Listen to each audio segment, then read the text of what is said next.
I don't know how to explain what happened that Thanksgiving, and honestly, I'm still not sure I completely understand it myself. It started like any other year. I was 28, living alone in the house I'd inherited from my grandparents in Ohio, and I decided to cook a small Thanksgiving meal for myself. I'm not really social, and most of my family is spread across the country, so it was just me, a frozen turkey, and the usual sides: mashed potatoes, green beans, stuffing, and cranberry sauce. I spent the entire morning preparing. I followed the recipes carefully, even though I've cooked countless times before. By 3 in the afternoon, the house smelled like Thanksgiving. I carved the turkey, plated everything, and sat down at the small table in the kitchen. I ate slowly, taking my time, enjoying the quiet. After dinner, I packed the leftovers into containers and decided to store some in the attic. My grandparents always had a habit of keeping food there during the holidays, thinking the space was cooler than the kitchen. It was a cramped, dusty space with exposed beams and old boxes stacked to the ceiling. I carried the containers up carefully, and for some reason, I got the feeling I was being watched. I shook it off. The house was old and creaky. I was alone. I went back downstairs, cleaned the kitchen, and settled on the couch with a book. Later that evening, I realized I had left a container of stuffing upstairs. I went back to the attic to get it, and when I opened the door, I froze. One of the containers was missing. I thought I had misplaced it, but there was no other place it could have gone. The attic is small.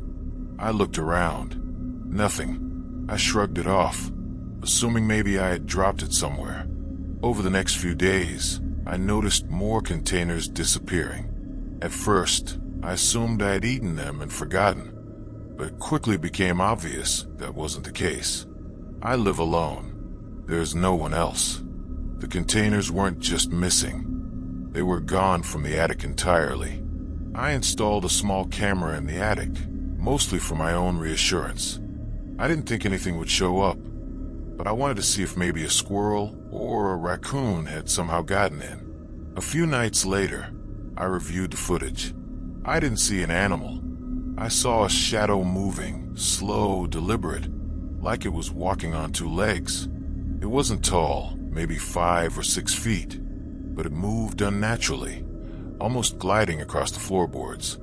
I froze watching it, holding my breath. It stopped in front of the boxes, reached down, and picked up a container.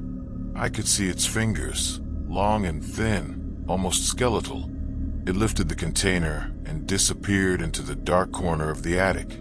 The footage went fuzzy after that, like the camera itself was malfunctioning. I couldn't explain it.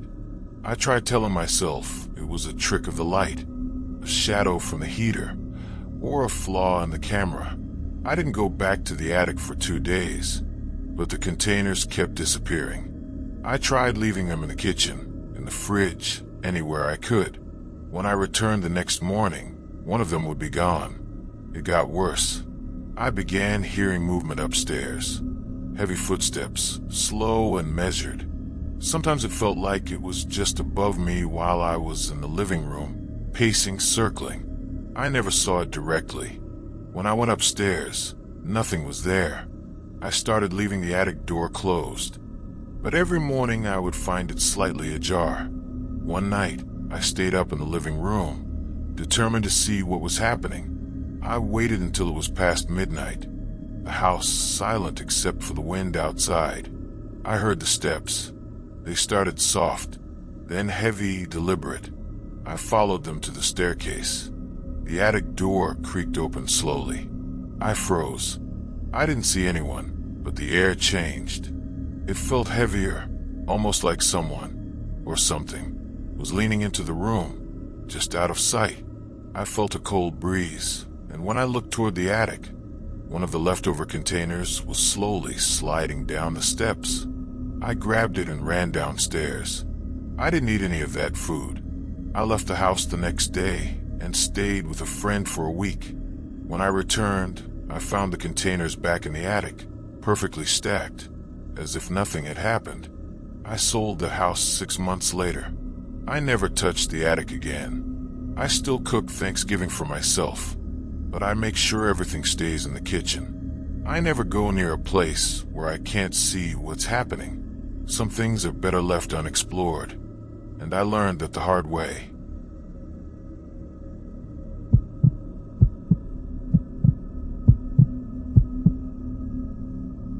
It was a rainy Thanksgiving.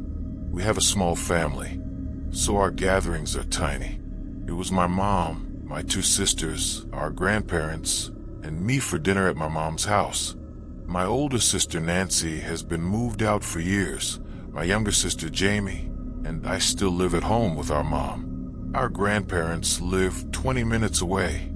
Our dad's side of the family all live in a different town. We were all helping out with cooking, and our grandma was bringing over some food as well. We always do Thanksgiving dinner at 6 o'clock sharp. Our grandparents arrived at around 5 o'clock. We had to go out and help them walk through the rain up the front stoop to make sure they didn't slip. It was really bad out. Once they were inside, we put the football game on in the living room, and I sat with my grandparents watching the game with my grandpa, who is a big Cowboys fan. My sisters were in the kitchen, helping my mom with the food. The rainstorm actually created a more relaxing Thanksgiving evening at first. When it was time to set the table, I went to help. By 6 o'clock, we were all at the table, as usual. We had a giant selection of food for such a small group. Turkey, leg of lamb, potatoes, stuffing, corn, cranberry sauce, cornbread, and more food I'm probably forgetting. We ate, drank wine, and talked before eventually moving to the living room to continue watching the football game. Sometime before the game ended, the doorbell rang. It was still pouring outside, and we weren't expecting anyone else. Our mom said, "Oh no, what if that's your father?" Long story short, our parents don't speak, but the idea of him showing up wasn't impossible. My mom told me to check who it was. I went to the door and yelled through it, "Who is it?" But the sound of the rain on the front awning drowned out the man's voice on the other side. I opened the wooden door while keeping the storm door closed and locked. There was a black man standing outside in a large rain jacket with the hood up. When I opened the door, he stepped closer and yelled something through the glass. I had to ask him to repeat it twice before I understood. He was asking for food, saying he was hungry. Then he said something like, "The Lord will give you good karma if you spare some food." I said, "1 second." I went to the living room and told my mom there was a possible homeless man asking for food. My mom said, "Close the door," while my grandma said, "Give him some food." I decided to make a little paper plate of leftovers for him. I went to the kitchen, grabbed a bunch of paper plates in case the rain ruined them, and sandwiched some leftovers between them. Then I returned to the front door. The man was still standing there. I held up the plate to show him. He tried opening the door. I yelled, "Wait, it's locked." But I was already wary. Despite that, I regrettably unlocked the door. The second I cracked it open, he yanked it open with force and tried pushing his way inside. I threw the food at him and held him back, yelling for my sisters. Nancy ran over to help me shut the door. As we were pushing him out, I saw 2 more guys rushing up the front walkway. I managed to shove the man out far enough to slam the door shut. The second it was locked, I ran to the backyard door to make sure it was locked. I was the only able-bodied man in the house, and I felt responsible for protecting everyone. My family was hysterical while we brainstormed what to do. Not surprisingly, we decided to call the police. My mom dialed while I kept checking windows. Through the pouring rain, I saw a couple of men running across the backyard toward the back door. I imagine they tried opening it and failed, because soon after, they ran back through the yard toward the gate and disappeared. When the police arrived, the food I had dropped on the front stoop was still scattered across the porch. Obviously, those men didn't come for food, but it's worth mentioning. Our Thanksgiving was almost turned into a nightmare, if not for my sisters and my quick reactions. My grandma had her heart in the right place, wanting to help someone in need, and I was influenced by her. But unfortunately, we live in a world where trying to do the right thing can bite you in the ass. We installed a doorbell camera soon after.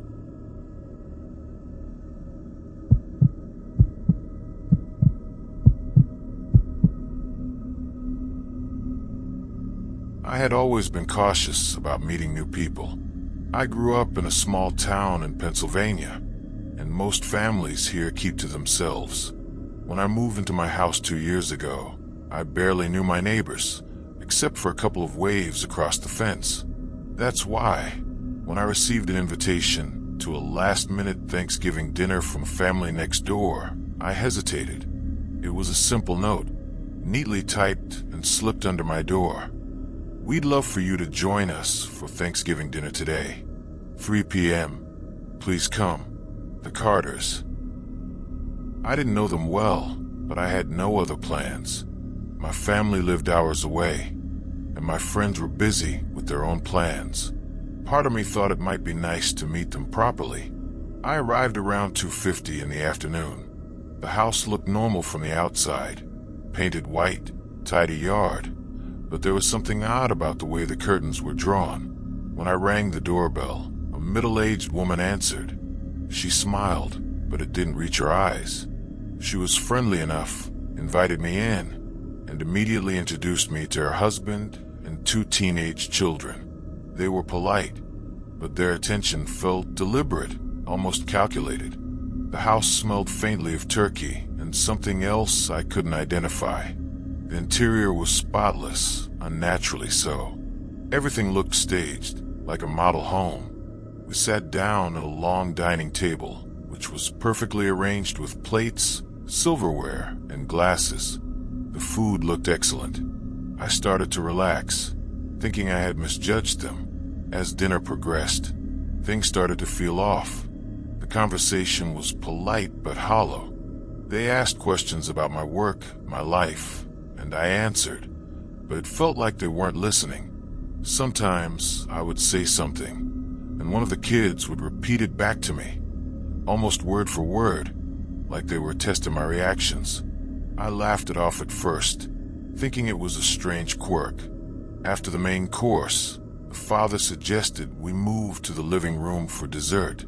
The room had a fireplace, but no fire was burning. We sat on a circle of chairs. That's when the questions became more personal. Not the usual polite questions. These were detailed, probing, about habits, routines, and things only someone who had observed me closely would know. I tried to brush it off as coincidence, but my unease was growing. Then the mother asked me about my family's Thanksgiving traditions. I described my family, my childhood dinners, and my usual routines. When I finished, she smiled and said something that made my stomach drop. "That's very similar to how we like to do it. We just adjust a few things to fit our guests." There was a pause, and I noticed the way her eyes lingered on me. Something wasn't right. I tried to leave politely, saying I needed to get back to my own home. That's when the father suggested I help them with clearing the table. I agreed reluctantly. As I walked to the kitchen, I noticed a hallway leading to the basement. It was dark, and there was a faint smell of something metallic. I ignored it, focusing on washing dishes. When I turned around to bring a plate to the table, the room felt different. The kids were standing unusually still, staring at me, their faces expressionless. I made a joke about it, trying to lighten the mood, but they didn't respond. The father approached me quietly and said, "We're glad you came. You'll feel more at home with us soon." His words were calm, but there was a weight to them that I couldn't ignore. Something clicked in my head. I had seen enough in horror movies to know when a situation is dangerous. I thanked them quickly and said I needed to leave immediately. As I walked to the door, I noticed the mother had left the front door slightly ajar, but the hallway leading to the basement was now fully open, revealing stairs that seemed to descend further than they should. I didn't wait for another word. I ran across the yard, jumped a fence, and didn't stop until I was back inside my own house. I locked every door and sat on the couch, trying to make sense of what had just happened. My hands were shaking, and it took me a long time to calm down. The next day, I looked across the fence. The Carter house looked normal again, the curtains drawn as if nothing had happened. I tried telling myself I had imagined it all, that it was just an awkward, overbearing family. But a part of me knew that something about that dinner was deliberate, planned, and dangerous. I never accepted another invitation from them. I avoided any interaction entirely. Every time I hear a knock at the door or a note slipped under my door, I can't help but wonder if they're still watching, waiting for the right moment to invite me back.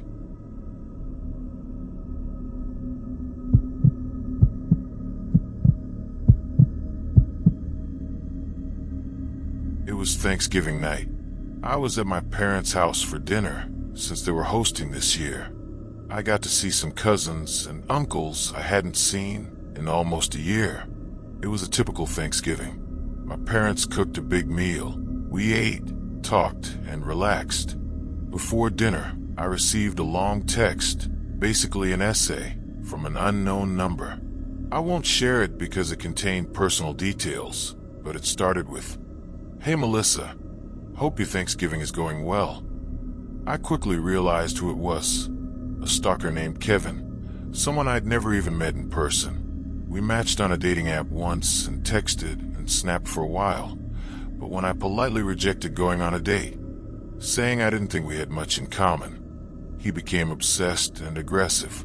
He even threatened me once when I posted a snap of me and a friend having drinks because he thought I was with a guy.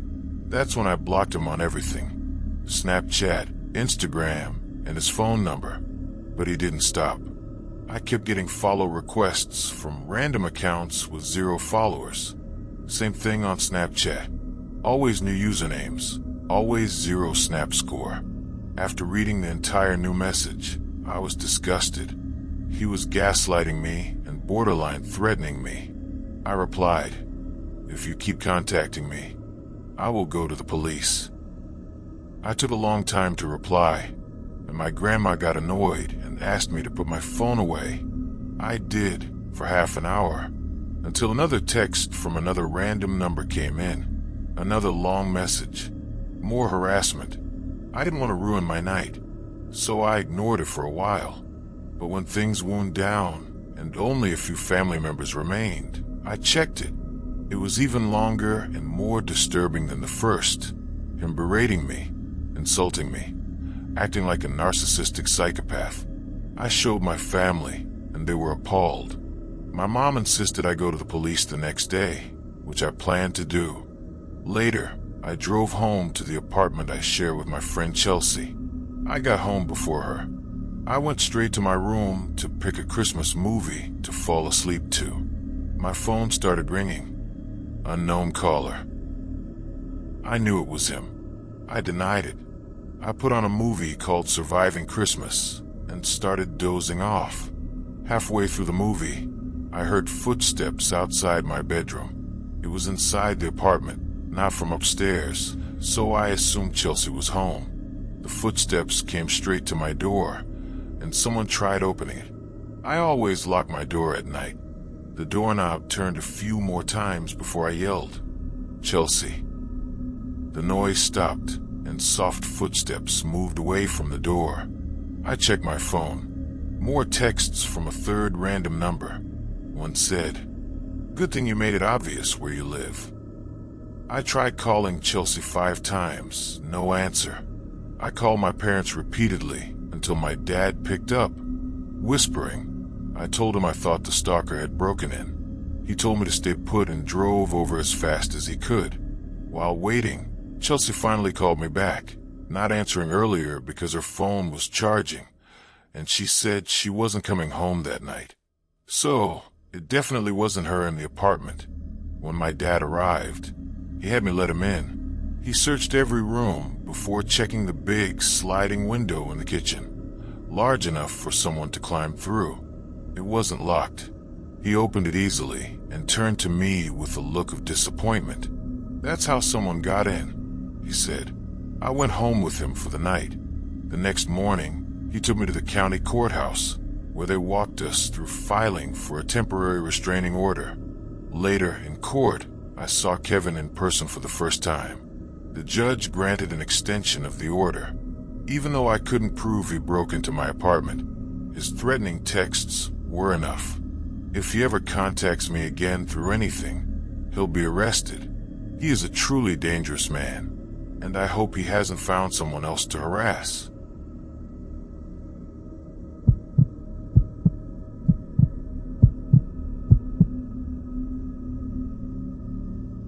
I drove home every Thanksgiving without fail. It didn't matter where I lived or how far the drive was. I always made the trip because my parents expected it. And honestly, I didn't mind the quiet time alone on the road. That year, I was living in Indianapolis and planning to drive back to my hometown in western Missouri. Normally it took about 6 hours, depending on traffic, but I left early in the morning to avoid any delays. I packed a simple bag, filled the tank completely, grabbed some coffee, and got on the highway before sunrise. Everything felt normal for the first hour or so. The roads were clear, the sky was still dark but calm, and I had a familiar playlist running. I was relaxed and looking forward to reaching home before noon. About 2 hours into the drive, I noticed something strange, but not enough to alarm me at first. There was a silver sedan that kept appearing in my rearview mirror. It wasn't tailgating, and it wasn't speeding. It just kept showing up every time I checked the mirror. Sometimes it stayed 2 or 3 cars behind me. Other times it drifted to the far lane, but it always stayed close. At first, I assumed it was just a coincidence. Long drives meant you often shared long stretches of highway with the same cars. But every time I slowed down, it slowed too. When I sped up to pass a truck, it sped up as well. I tried to ignore it, telling myself I was overthinking things. I pulled into a gas station outside a small town to stretch my legs and grab another coffee. The silver sedan pulled in too, parking across the lot. I noticed it only because the moment I stepped out of my car, the driver stayed inside theirs. Their windows were tinted, so I couldn't see who it was. Something about their stillness bothered me. They didn't get gas, didn't go inside, didn't move. I rushed inside the store, bought what I needed, and headed back out quickly.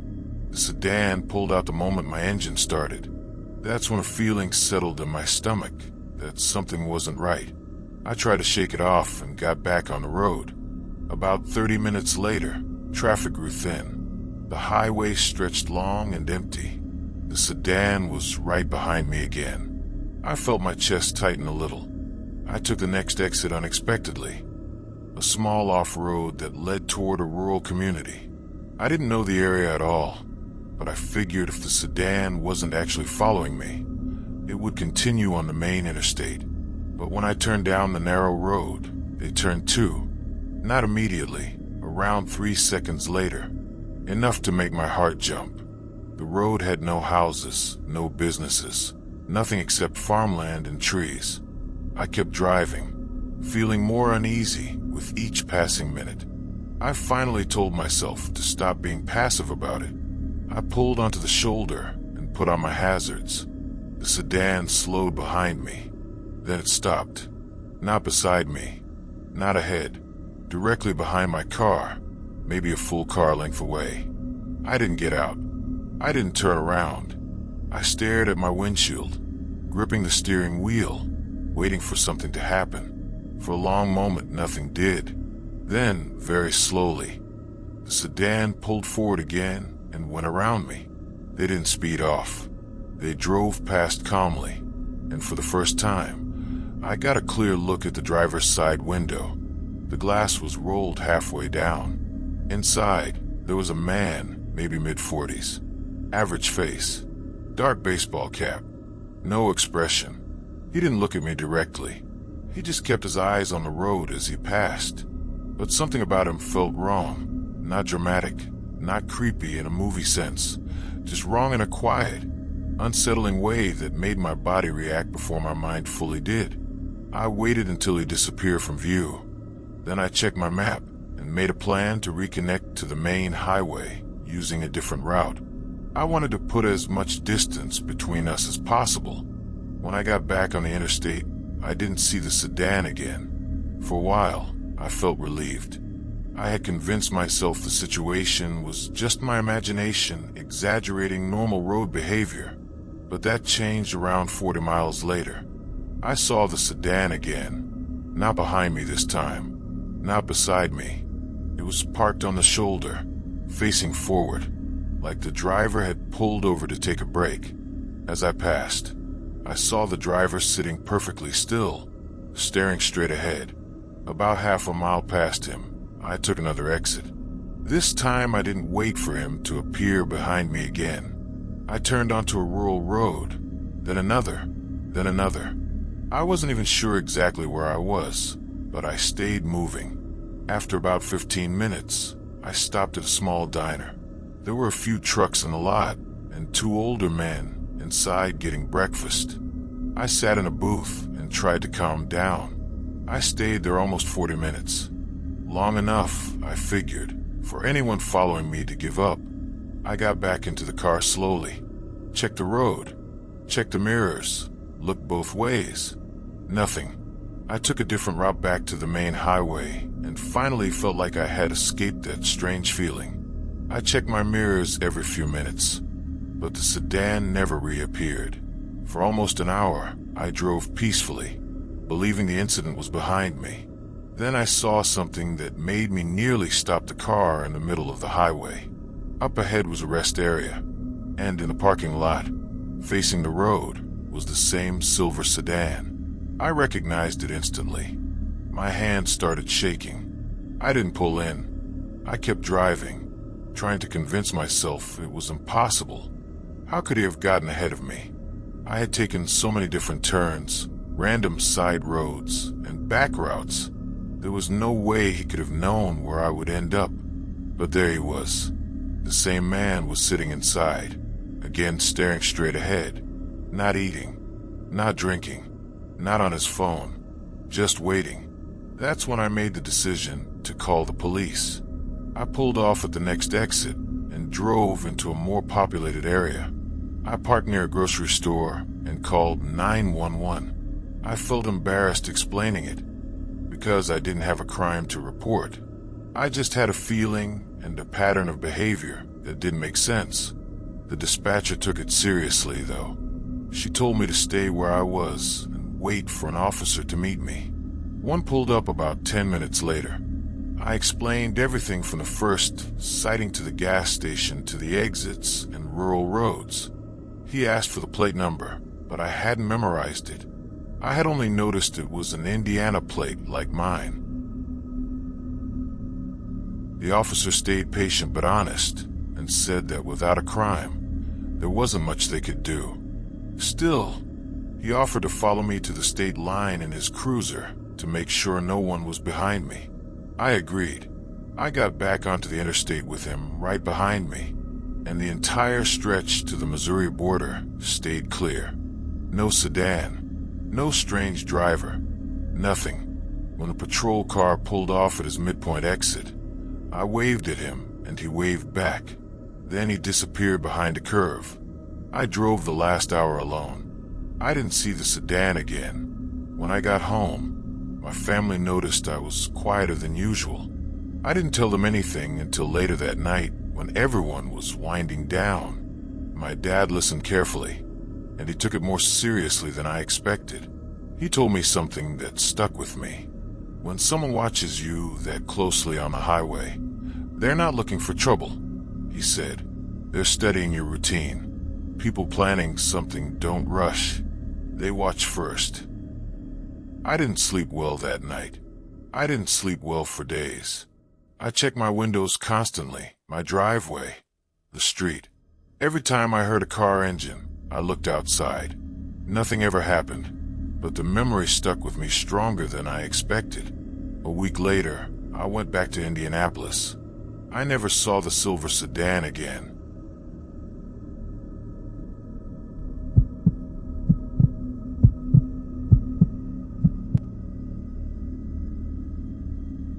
Most of my family lives in a rural part of Central Florida, closer to the East Coast. My Uncle Ben was hosting Thanksgiving one year. His house sits on a huge lake with maybe 5 other houses surrounding it. I won't name the town or a lake for privacy. It's not a fancy lake house, more rustic, private, and spacious. My uncle is a bit of a redneck, but he makes holidays fun. Whenever he hosts, he goes all out. Music, cornhole, coolers full of beer, the whole deal. We arrived around 3 p.m. and spent hours drinking beers, eating snacks, and playing games. Around 5:30, Aunt Mel and Uncle Ben started bringing the food out to the table set under the big gazebo. It was around sunset when we began eating. By 6 o'clock, it was pitch black, but the gazebo lights were on.